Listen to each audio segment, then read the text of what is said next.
Y a-t-il un pilote dans l'avion?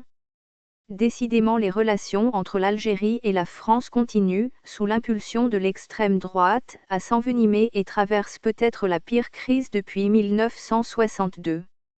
Après plusieurs mois de silence, sur ce sujet, Macron se décide enfin à prendre la parole pour désavouer son ministre de l'Intérieur, ainsi que tous les membres de son gouvernement partisans du durcissement des positions françaises. Ces derniers, ainsi que la plupart des politiciens français et des mercenaires de la plume, prétendent que l'Algérie humilie la France. Je crois que cette dernière n'a besoin de personne pour s'humilier. Et quand sur un territoire de souveraineté des gendarmes français, dans l'exercice de leurs fonctions, se font mettre au sol, désarmés, menottés et placés en garde à vue, la France ne se sent pas humiliée. Ouf l'honneur et sauf il s'agit de soldats israéliens. Quand Macron, lors de sa visite aux USA, est traité comme un pouilleux par Trump, la France ne se sent toujours pas humiliée. Ouf l'honneur et sauf il s'agit du dieu de la guerre.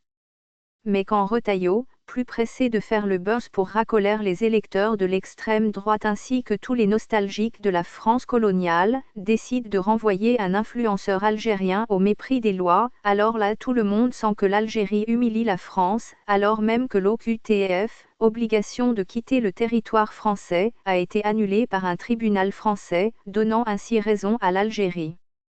Il faut, au passage, signaler le deux poids, deux mesures dans cette histoire, car la France arrête et veut expulser des Algériens coupables d'appel à la violence, mais ne dit rien quand des Français ou des Israéliens appellent à l'extermination des Palestiniens, ou quand le rejeton de Cecilia Sarkozy déclare qu'il brûlerait l'ambassade algérienne, s'il était aux commandes. Les médias regorgent de milliers de déclarations complètement irresponsables et criminelles.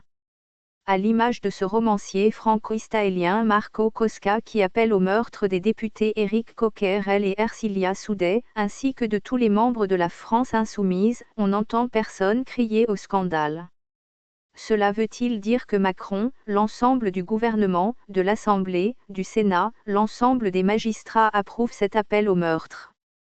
Petite suggestion au ministre de l'Intérieur, qui semble tellement désœuvré qu'il s'occupe des affaires de barreaux devenues superfétatoires, le site http://www.tiamonomy.com vient de publier la carte des actes de pédophilie recensés en France et elle donne le vertige, vous y trouverez de quoi vous occuper, à moins que ce phénomène en pleine expansion ne vous dérange pas.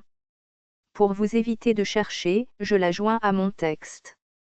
De son côté Bayrou, gravement compromis dans l'affaire de Beit Haram, une sordide histoire mêlant pédophilie, viols et violences sur des enfants, décide, histoire de détourner l'attention, de convoquer une réunion interministérielle consacrée à l'Algérie. Un Premier ministre incapable de diriger ses troupes et qui lance un ultimatum à un pays souverain.